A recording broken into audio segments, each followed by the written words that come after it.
que é um modo que não esquenta, né, o embrião, e respeitar os protocolos das sociedades internacionais. E aí a gente vem com aquela pergunta, né, que a maioria das mamães ficam: doutor, estou grávida, e agora? Quando eu vou fazer meu primeiro exame? Porque toda gestante acha assim: eu engravidei, estou 2 semanas de gestação, aí eu já tenho que fazer ultrassom e já tenho que ver um feto gigante com batimento. Não é assim, né? Então a gente respeita alguns protocolos para marcar o primeiro exame, até para não gerar tanta ansiedade materna. Então é importante a gente sempre ter os exames laboratoriais para correlacionar. O beta-HCG é um exame que a gente vai usar durante a gestação, né? É a sigla que designa a gonotrofina coriônica humana, um tipo de hormônio que apenas é produzido pela mulher durante a gravidez e é responsável aí pelos sintomas comuns da gestação. E quando a gente deve fazer realmente o primeiro exame de ultrassom? Quando o beta-HCG quantitativo significa o quê? Quantidade, não qualitativo. Existem 2 formas do beta-HCG. O qualitativo, que vai me falar se ela está gestante ou não. E o quantitativo, que vai falar quanto de HCG tem na corrente sanguínea dessa mãe. E o beta-HCG quantitativo, quando está superior a 2.000, eu já vou ter uma imagem intrauterina. Então, se aquela paciente, aquela parente de vocês está grávida, mostra um beta-HCG quantitativo e pergunta quando deve fazer o primeiro exame, se não tiver acima de 2.000, fala para ela aguardar pelo menos 1 semana. Né? É bom a gente difundir essas informações desde a época da faculdade, ou também se ela tiver um atraso menstrual compatível com 6 semanas. A partir de 6 semanas da data da última menstruação, já pode ser marcado o primeiro exame. Antes disso, melhor não, porque vai gerar muita ansiedade. Então, como eu falei, quando devo marcar meu primeiro exame? 6ª semana pela data da última menstruação, ou beta-HCG quantitativo superior a 2.000. E os sangramentos, claro, um paciente com 2, 3 semanas com sangramento importante tem que fazer ultrassom, porque você tem que descartar se é um sangramento de inidação ou se é um sangramento correlacionado a um aborto, né? Então isso é interessante, até um hematoma retrocoriônico ou subamniótico também, que são complicações de primeiro trimestre que tem que ser feito o diagnóstico. E é interessante a gente entender até onde, né, uma grande dúvida, até onde eu vou chamar de embrião, né, e até onde eu começo a pensar que esse embrião subiu a patente e já é um feto. Pela ISOG, que hoje é um dos órgãos mais respeitados em relação ao ultrassom, o embrião vai até a 10ª semana e eu vou explicar por quê, né? Até a 10ª semana a gente não tem núcleos de ossificação. A partir da 10ª semana a gente já vai ver núcleos de ossificação no crânio do bebê. E é também um dos sinais que a gente vai descartar as acranias, né, que futuramente vão se transformar nas anencefalias. Então eu vou passar semana a semana aqui do primeiro trimestre para vocês entenderem quais são os aspectos ecográficos que a gente vai ter a cada semana. Isso é muito importante para vocês conseguirem entender um pouco de sonoembriologia, né, o que a gente vai falar sobre os exames obstétricos do primeiro trimestre. Então, embrião até a 10ª semana, após a 10ª semana, a gente chama de feto, e para termos uma boa datação, que seria isso, estabelecer uma idade gestacional que seja correta, a ISOG preconiza que o primeiro exame que a gente vai fazer de ultrassom, ele simplesmente tem a função de ver a viabilidade gestacional. Que é isso? Ver se esse embrião está localizado dentro do útero, se não é uma gestação ectópica, ver se não é uma gestação gemelar, né? E ver se está tudo ok em relação à viabilidade, se temos uma vesícula uterina, um saco gestacional, um batimento cardioembrionário, né? Já o segundo exame, que a ISOG preconiza, de 8 a 13 semanas, tem a função de datação. E por que a gente não vai datar a gestação, que seria estabelecer a idade gestacional, pelo primeiro exame? Porque nessa época a vesícula viterínica vai estar muito grudada no embriãozinho, eu vou mostrar isso para vocês, e fica difícil de fazer uma boa datação. Já de 8 a 13 semanas, nós, seres humanos, temos a fase onde nós temos a menor variação biológica. O que significa isso? Então, todos nós, de 8 a 13 semanas, somos praticamente parecidos. A partir de 13 semanas, fatores constitucionais, por exemplo, uma família que tem uma cabeça maior, tem um fêmur menor, né? Uma família que todo mundo é muito grande, uma família que todo mundo é muito pequeno, esses fatores constitucionais já podem começar a apresentar no feto. Então, a melhor fase para fazer uma datação da idade gestacional, isso vai ser muito importante para a gente pensar na avaliação de crescimento fetal, é de 8 a 13 semanas. Não usar a data da última menstruação depois que você já tem o primeiro exame. E com a idade gestacional, a gente já consegue estabelecer a data provável do parto. Né? Alguma dúvida até agora? Querem fazer perguntas? Gente, pode participar, viu? Eu gosto. Não tem problema. Vamos tocando.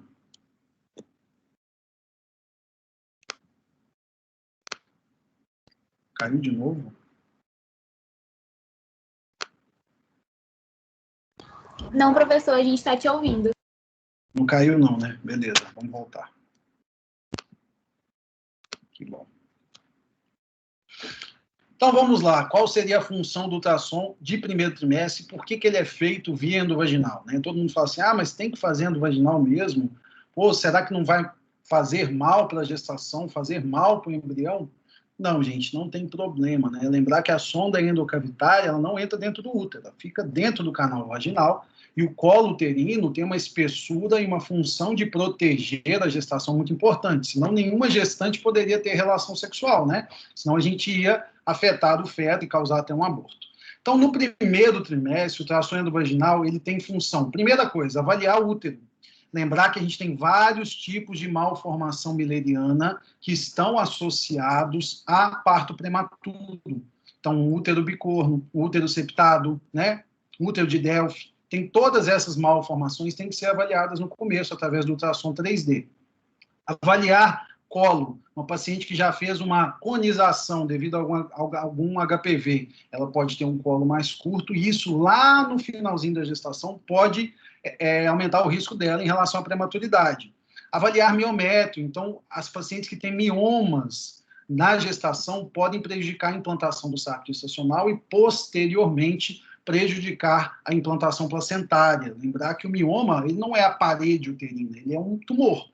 Então, se a placenta implanta em cima do mioma, não vai ter troca ali, não vai ter troca entre mãe e feto. Então, os espaços intervilosos não vão se formar. Então, a gente pode ter uma restrição de crescimento.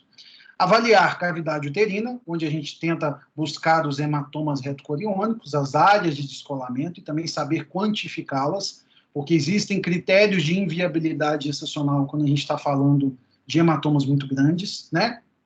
E começar já a avaliar as primeiras estruturas embrionárias, que seria o saco gestacional, vesícula vitelina e embrião. Também pensar na possibilidade de olhar sempre a região anexial. Lembrar de pacientes que têm cistos ovarianos muito grandes, durante a gestação esses cistos podem se torcer, né, e gerar problemas. Também avaliar sempre a região anexial, os ovários, em busca de gestação ectópica. A gente pode ter uma coisinha que é rara, que chama gestação heterotópica, onde eu tenho um saco gestacional tópico dentro do útero e tenho também um saco gestacional que pode estar na trompa, no ovário, né, na ampuleta, ali na região ampular da região anexial.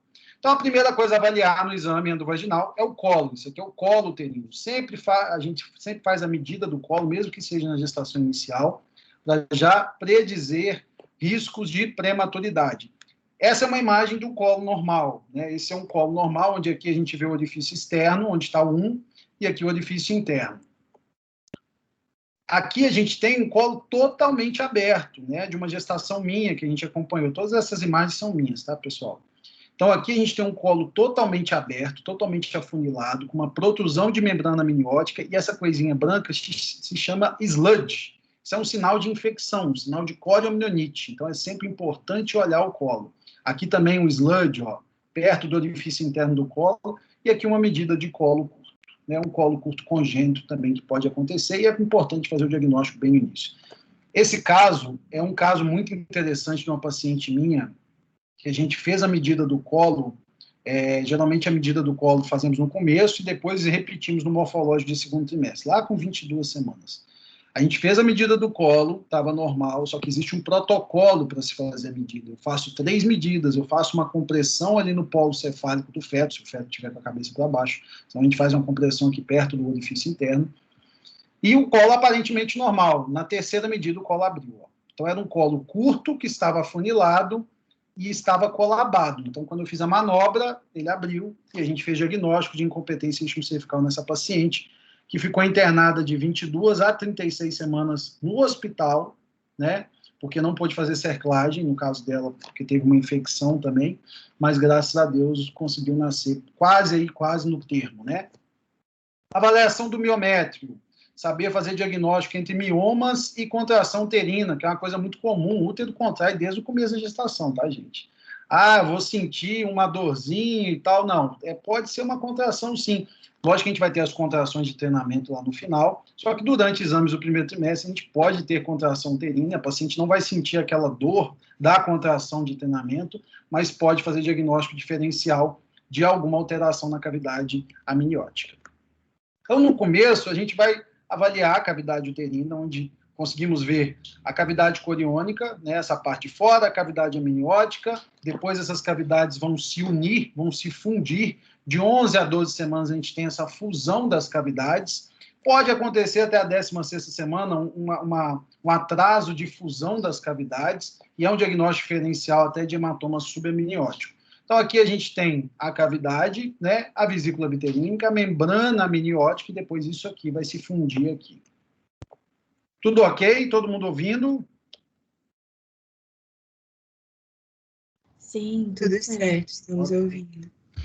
E aí, o Doppler no primeiro trimestre, realmente é o que eu falei com vocês, deve ser usado? Não, a gente tenta não usar o Doppler no primeiro trimestre para evitar esse fenômeno da cavitação, mesmo sabendo que hoje em dia as máquinas têm um controle térmico, né? Então, a gente usa o modo M, que é essa coisinha que está embaixo. Então, o modo M, ele é usado muito na cardiologia, né? Onde eu vejo essas vibrações aqui, no caso, nessa idade gestacional, a gente não vai ter 4 cavidades cardíacas, a gente vai ter 2, né? Porque vai estar começando a formar. Então, aqui eu consigo ver que tem batimento, só que eu não vou conseguir ouvir. Então, preconizar sempre o modo M no primeiro trimestre. Aqui, ó, frequência, a gente consegue ver a frequência do mesmo jeito, seria até uma frequência baixa, que provavelmente teve que ser monitorada.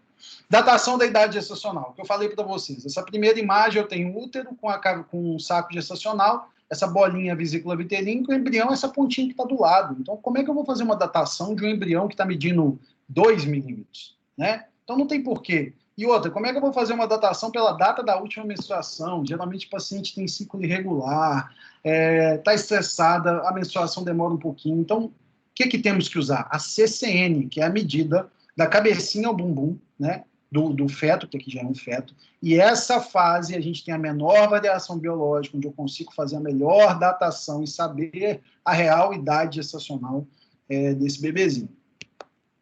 Então, usar a DUM ou não, né? É isso que eu falei com vocês. Quando a gente não tem nenhum exame, ou quando eu vou fazer o primeiro exame, eu posso usar a data da última menstruação para comparar, né? Se a data da última menstruação bate com o primeiro exame. Se não, vou usar os exames de 8 a 13 semanas, né? Quando eu tenho um saco gestacional vazio, por exemplo, eu uso a data da última menstruação para comparar com isso. Agora, quando eu já tenho a CCN, eu vou usar a medida do embrião, né? A medida do embrião vamos usar até quando o embrião tiver 84 milímetros, depois são medidas isoladas, então não vai ser só uma medida, né? Vou fazer várias medidas da cabeça, do abdômen, do fêmur, e as coisas mudam. Vamos lá para sonoembriologia, para vocês entenderem quais são as imagens que a gente vai ver com o decorrer das semanas gestacionais. Então, na 4ª semana gestacional, não vamos ver embrião, né? Pode ser que ele está ali, mas a gente não consegue ver ainda. Na 4ª semana gestacional, vamos ver um espessamento do endométrio. Essa reação, se vocês perceberem, a gente tem um saco gestacional, em volta do saco gestacional tem uma coisa mais clarinha, que chamamos de reação decidual.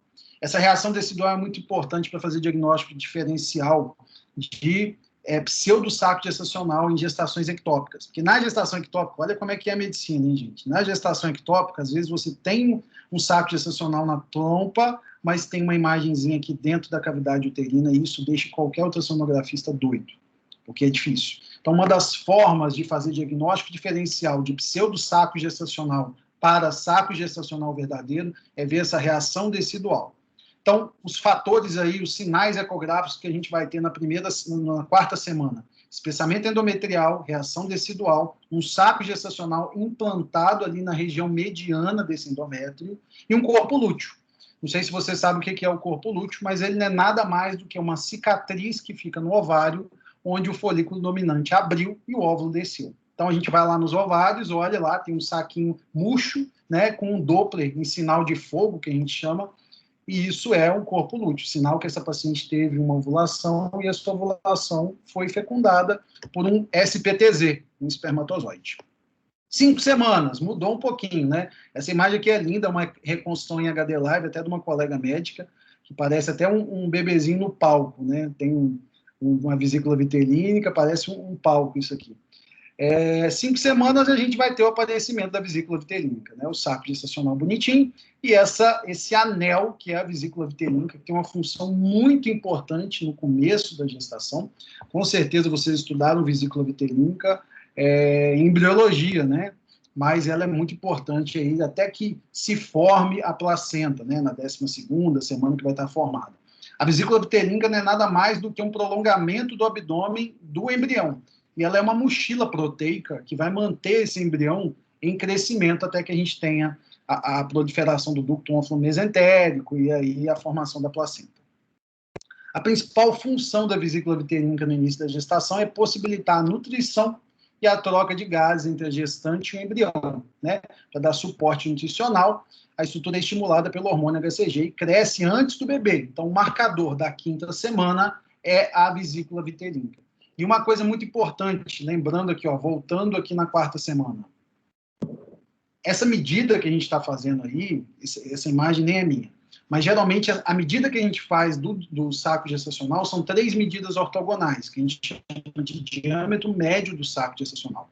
O diâmetro médio dessas 3 medidas, quando estiver superior a 25 milímetros, sem vesícula vitelínica, é uma gestação inviável, tá, pessoal? Então, se vocês olharem no laudo um diâmetro médio superior a 25 milímetros, a ISOOG mesmo preconiza que seja colocado no laudo que é uma gestação com aspecto inviável, tá? E aí aqui a imagem microscópica, né? Então vocês conseguem entender que a vesícula vitelínica não é nada mais do que um prolongamento do embrião, um embriãozinho bonitinho, né? Olha lá. Tem os ductos ônfalo-mesentéricos que saem aqui do abdômen e vão lá para a vesícula vitelínica. 6 semanas. 6 semanas a gente vai ter o aparecimento da pessoa que nós adoramos aqui na fetal, né? O embrião. Então, com 6 semanas, vesícula vitelínica, saco gestacional, embrião e batimento cardioembrionário. Então, se eu meço o embrião e a CCN, que é o tamanho do embrião, está compatível com 6 semanas, provavelmente eu tenho que ter um batimento. E existem alguns marcadores para confirmar que essa gestação não é viável quando o embrião tem um tamanho e eu não vejo atividade cardíaca.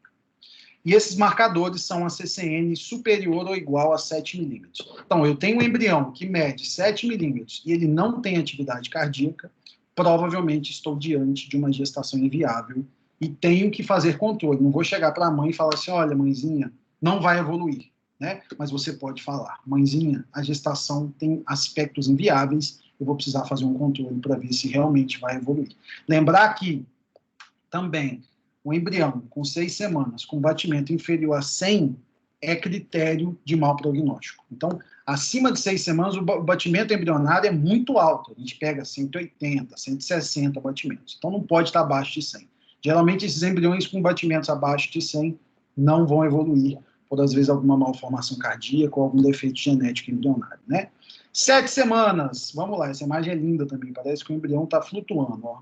Todo mundo ouvindo aí, gente? Estou com medo de ficar caindo aqui. Tá ótimo aqui, tá dando para ouvir sim. 7 semanas, temos alguns marcadores de sistema nervoso central que é importante a gente entender. Então, temos o saco gestacional, a vesícula vitelínica, o embriãozinho flutuando, e na cabeça, no polo cefálico do embrião, a gente vai ter uma imagem cística, mais ou menos aqui, que chamamos de romboencéfalo, que é um dos percussores aí do sistema nervoso central do embrião. Então, já chegou laudo para mim, por exemplo, um embrião com 7 semanas com um cisto na cabeça. Não é cisto na cabeça, gente. É um romboencéfalo que está começando. São as vesículas cerebrais que estão dando início na formação do sistema nervoso central, que é cheio de vesículas, cheio de cavidades. A gente sabe dos ventrículos que vão ter mais para frente. Isso começa com 7 semanas. 8 semanas. 8 semanas a gente tem essa imagem muito bonita. 8 semanas a gente tem... Alguém quer falar?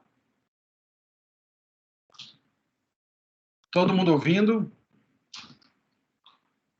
Sim, professor, alguém abriu o microfone, mas pode continuar. Tá bom. 8 semanas a gente tem uma herniação fisiológica que não é uma onfalocele ou uma gastroesquise, né? Essa imagem que está certa, a gente vê os intestinos, eles vão passar durante o processo embriológico por várias rotações, até chegarem na sua forma habitual.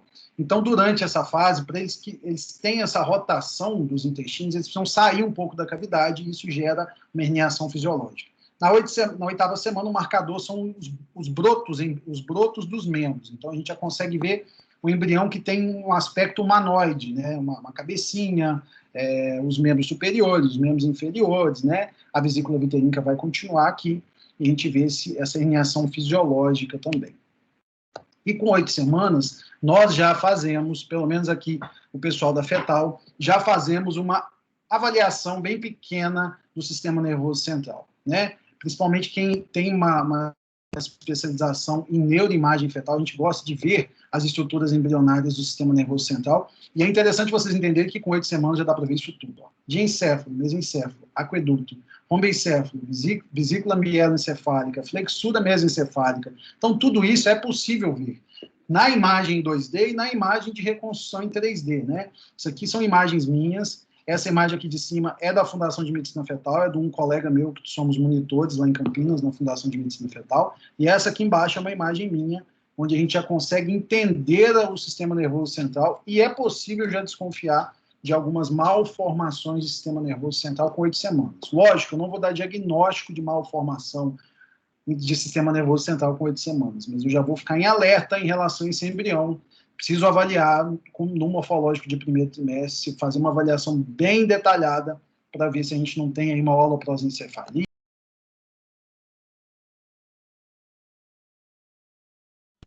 O microfone desligou.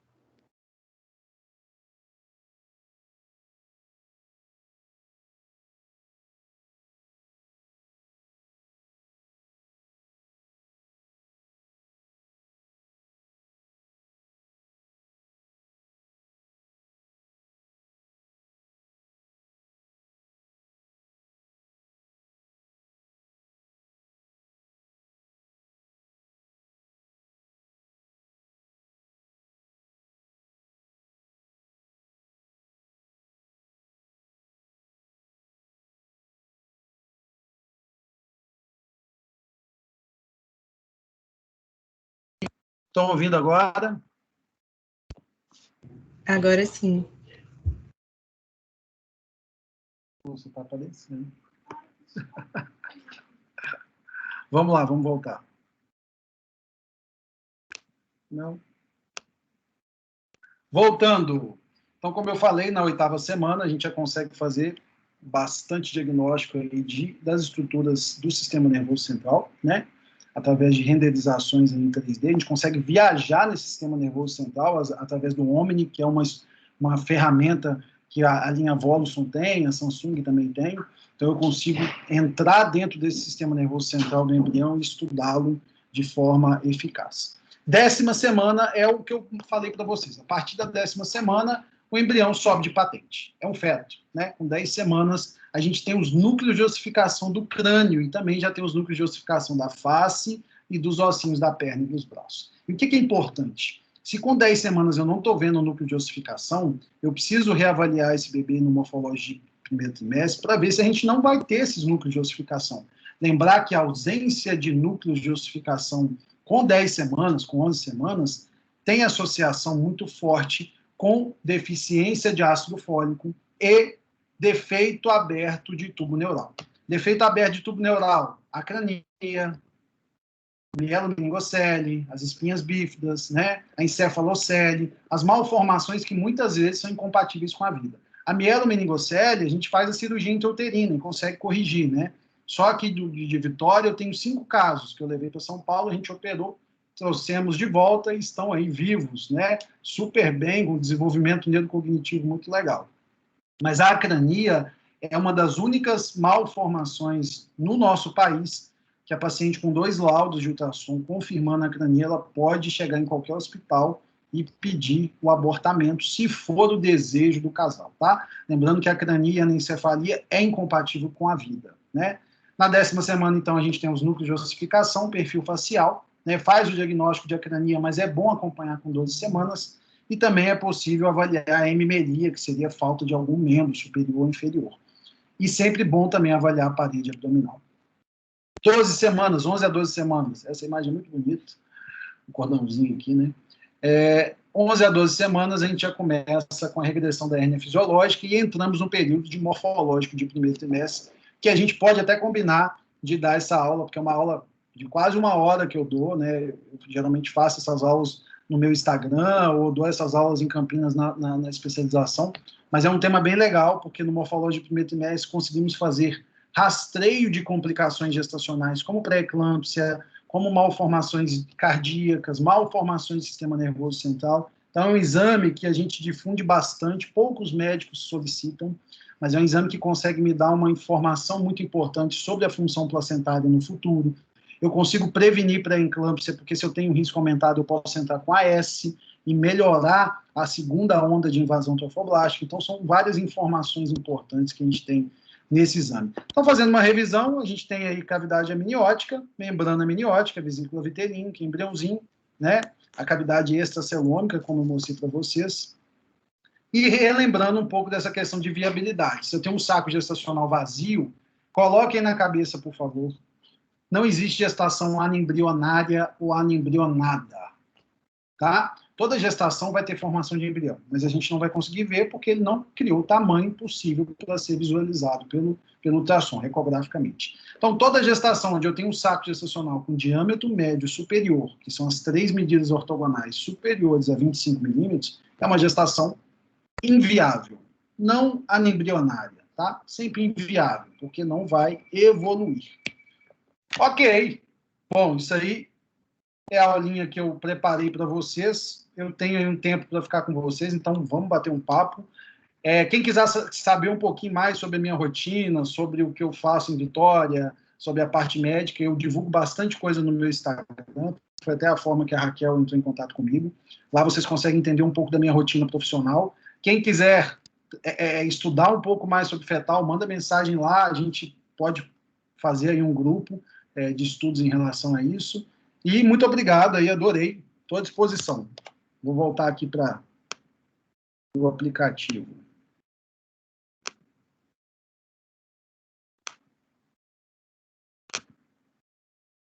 Oi, falem, perguntem.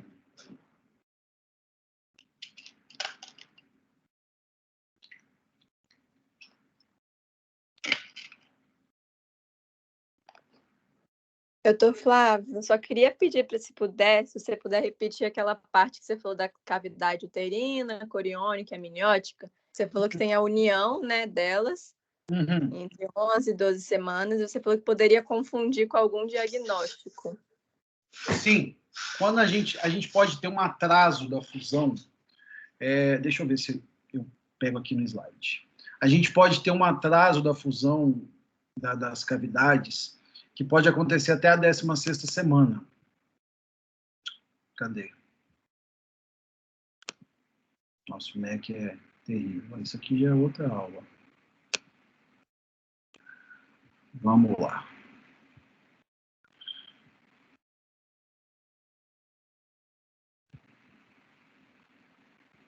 Passou. Aqui. Vocês estão vendo aí? Sim, estou vendo. Então, as cavidades vão se unir de 11 a 12 semanas. Pode ocorrer, por alguns motivos que a gente não sabe, um atraso da fusão das cavidades. E faz diagnóstico diferencial com 2 entidades. Primeiro, os hematomas subamnióticos, né, que vão estar entre a membrana amniótica e a cavidade. Ou os hematomas retocoriônicos, que vão estar a parte da parte coriônica. Mas, geralmente, essas alterações, elas estão associadas a pacientes que têm sangramento vaginal, né? Então, se eu vejo ali que tem um atraso e não teve sangramento, eu vou monitorar, né? Agora, se eu vejo uma imagem dessa, de um líquido ali entre as cavidades, e a paciente tem sangramento, eu posso estar diante de um hematoma retocoriônico ou subamniótico. Lembrar que os hematomas retocoriônicos ou subamnióticos, quando eles correspondem a mais de 40% do diâmetro do saco gestacional, a gente tem um critério de inviabilidade. A gestação pode ter um mau prognóstico. Por isso que é importante a gente fazer o diagnóstico. Mais dúvidas? Tem mais algumas dúvidas no chat. Tem mais 3 dúvidas aqui. Quer que eu leia? Ou... Deixa eu ver aqui como é que Beleza. Muito obrigado aí pelos elogios, gente. Qual a importância do ultrassom 3D na prática médica? Eu adoro essa pergunta. Valeu, Guilherme Vassalo. Guilherme, o que acontece? O ultrassom 3D, ele ficou muito difundido como frufru, né? Como, mostrar o rostinho do bebê e tal. Só que o ultrassom 3D, cara, é uma tecnologia, assim, mega importante na avaliação de muitas coisas. Vou te dar alguns exemplos. A ultrassonografia 3D endovaginal em pacientes que não estão gestantes faz diagnóstico de malformação mileriana. Então, eu tenho uma imagem, depois, se quiser, me chama lá no Instagram que eu te mando. Um útero bicorno. Por exemplo, o útero bicorno é um útero que você não pode colocar um DIU, porque você vai perfurar a cavidade. É um útero que você tem correlação com a incompetência sístole cervical. Então, o colo das pacientes que têm malformação mileriana pode ser mais curto, né? Isso aí falando só do pré-gestacional. Agora, o ultrassom 3D na fetal, cara, é imprescindível, porque, por exemplo, eu consigo fazer uma reconstrução do cérebro do feto, e eu faço isso no morfológico de segundo trimestre, onde eu fatio o cérebro inteiro, como se fosse uma tomografia, e eu consigo viajar nesse cérebro. Isso se chama reconstrução multiplanar. Através dessa reconstrução, eu consigo ver algumas estruturas que no ultrassom convencional eu não consigo. Exemplo, a genesia de corpo caloso, né? Então, existem alguns bebês que não têm a formação completa ou têm formação parcial do corpo caloso. E vocês sabem muito bem que o corpo caloso é responsável pela troca, é uma ponte, uma troca de informações entre um hemisfério e outro. Então, você imagina você poder fazer diagnóstico de uma malformação do sistema nervoso central. Outra coisa que a gente pode usar é o ultrassom 3D, avaliação de membros, pé torto congênito, hemimelia, avaliação cardíaca, né? Existem ferramentas dentro do 3D que eu consigo renderizar o coração fetal e estudar ele, estudar o fluxo dele, que é um 3D com Doppler. Ao mesmo tempo que eu consigo ver o fluxo, eu consigo estudar todas as cavidades.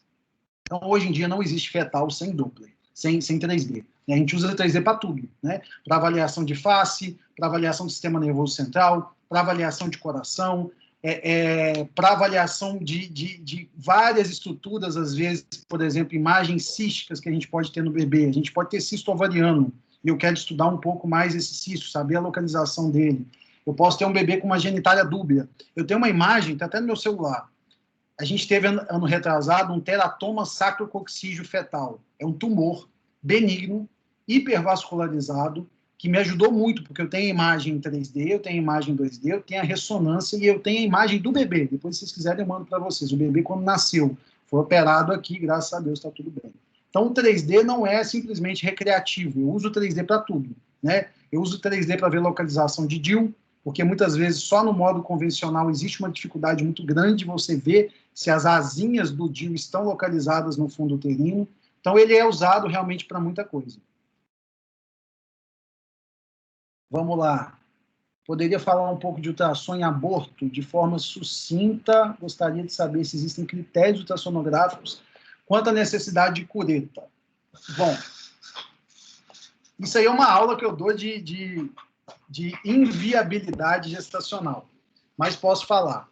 O ultrassom tem uma função muito importante, porque a partir do momento que você vê que a gestação não é mais viável, você tem 28 dias para considerar que é um aborto retido. E a partir desse momento, o aborto retido, você pode evoluir com complicações do aborto, né? Uma das evoluções de complicação de aborto é a hiperplasia cística da cavidade, que não é a mola, mas é uma coisa que pode virar um aborto infectado.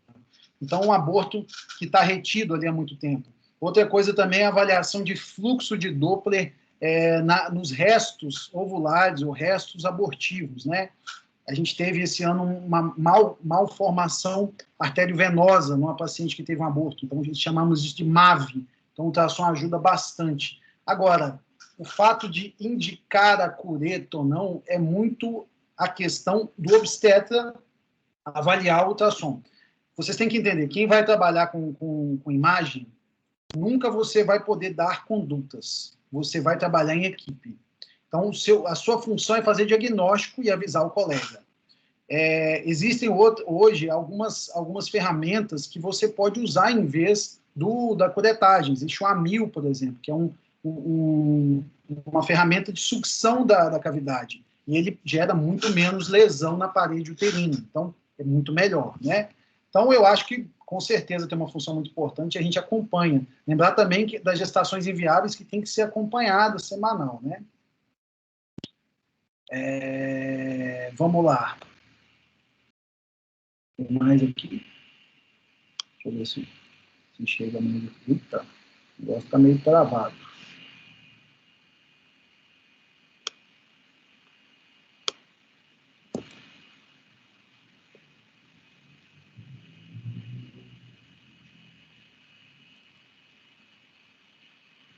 Vamos lá.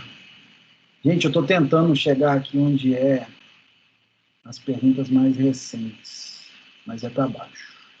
Estou indo, sem pressa. Normal. Ana Paula falei, só modo M no início da gestação. Isso aí, só modo M. Na sexta para a sétima semana já dá para usar a dupla.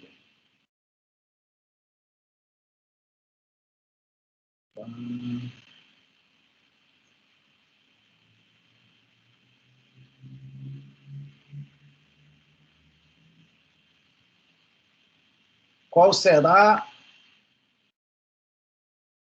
a próxima presença? O Bernardo perguntou aí. É só marcar, gente. Eu adoro. Eu faço live toda semana no meu Instagram também.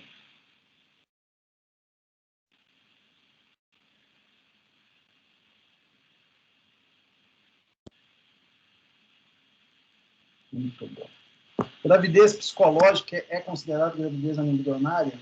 Não, a gravidez anembrionária é uma gravidez onde existe realmente gestação, né? A gravidez psicológica, muitas vezes a paciente, ela simula que está grávida, né? Ela somatiza uma gestação, mas não tem alteração laboratorial, né? A anembrionária, que a gente não fala, tá, gente? A anembrionária é uma gestação inviável. Teve formação de tudo, só que o embrião, provavelmente, em alguma fase ali da divisão, não evoluiu. E isso não permitiu que a gestação fosse viável. Mais perguntas? Gente, não tenham vergonha.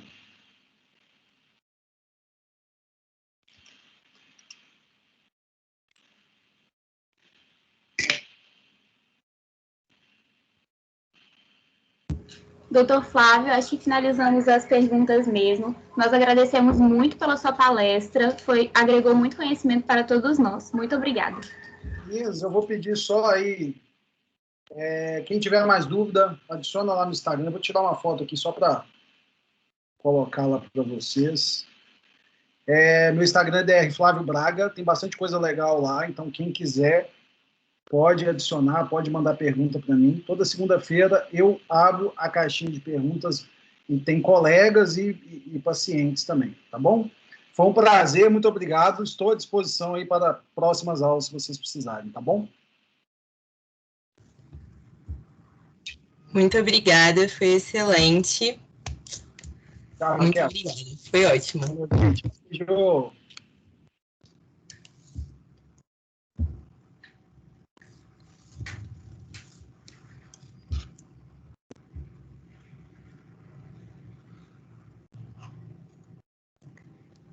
Gente, então agora nós vamos para a segunda palestra.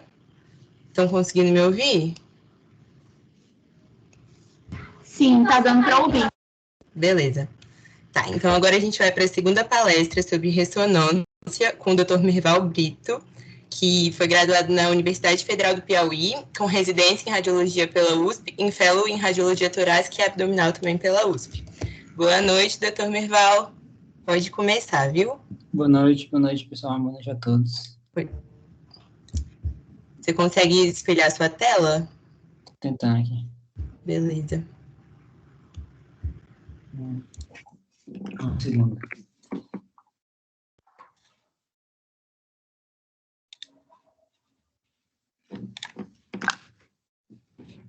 Agora foi? Não. Tá dando certo? Vocês estão me ouvindo? Estão vendo a tela?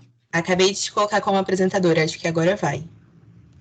Não, feedback aí se deu certo. Não.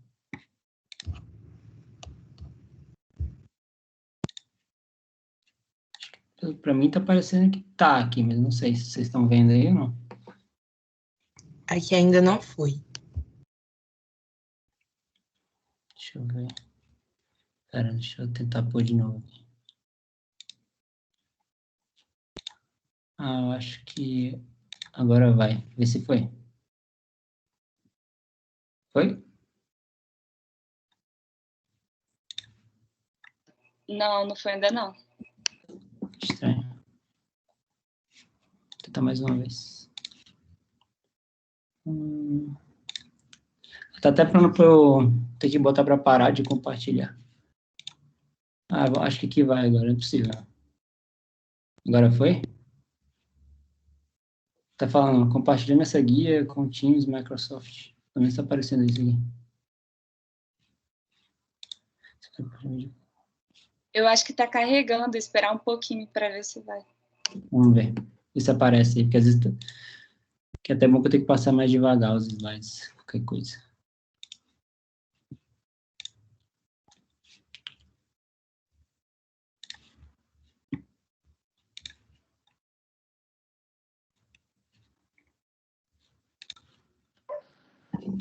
Apareceu aqui, ó.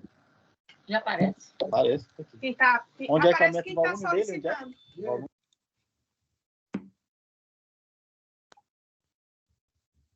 Eu te coloquei como apresentador, tenta cancelar. Aí, agora foi. Agora foi. Oi, tá aparecendo? Tá sim. Aqui, acho que estava carregando mesmo. É. Mas daí, agora ele não deixa pôr o vídeo, que ele disse que você poderá compartilhar o vídeo quando concluir o compartilhamento de tela. Não sei porquê, mas tudo bem. A sua câmera? Mas tudo bem. Vou dar apresentar assim. Vocês que mandam aí, vocês que dizem. Tá A tela que tranquilo. está aparecendo é a tela da apresentação já, né? Correto? Tá aparecendo a sua tela toda, assim. Aí Se você fizer isso aqui, deu certo. Com o slide. Oi? Agora apareceu só o slide? Aqui ainda tá aparecendo tudo. Aí, acho que agora não tá aparecendo mais pra mim. Eu vou tentar entrar pelo celular aqui. Estranho. Tranquilo. Só para ver o que está aparecendo para vocês. Um segundo.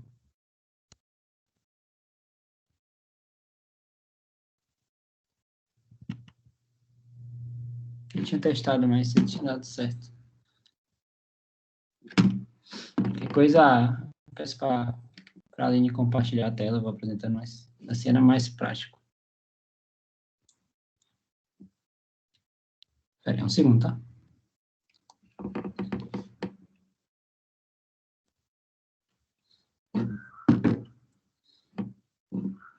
Se puder me autorizar aí pelo celular, por favor, tá com o meu mesmo nome.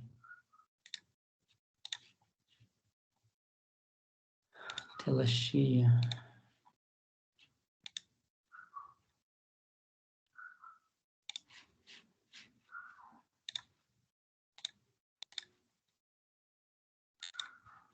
Peraí.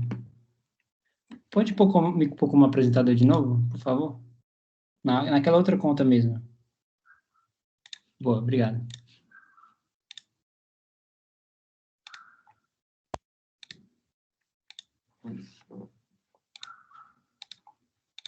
Quando põe tela cheia, ele só, vamos ver se assim vai. Ó, eu tô compartilhando, só que não tá aparecendo a apresentação. Não sei por quê, deixa eu ver aqui.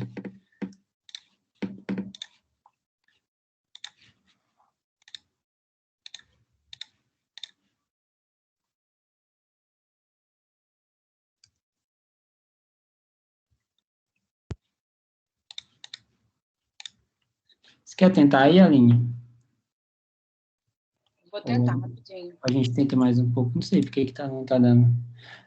Tá dizendo aqui no computador que eu tô apresentando, só que... Agora foi. Eu tô vendo. Só.